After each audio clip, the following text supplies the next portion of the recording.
เราคนใจดำทำร้ายเอาสารสมนี้มาภายในจอในคืนนั้นหวานมัวมนทุกลมรำเพยสัดผ่านหัวใจเจ้ากรรมเจ็บช้ำนานมาดิ้นรนจนมา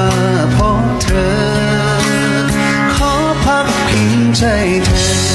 สักครั้งขอเวลาพักใจขอที่ลมห่างกายให้มันคลายหนาวใจขอลำสักเตือน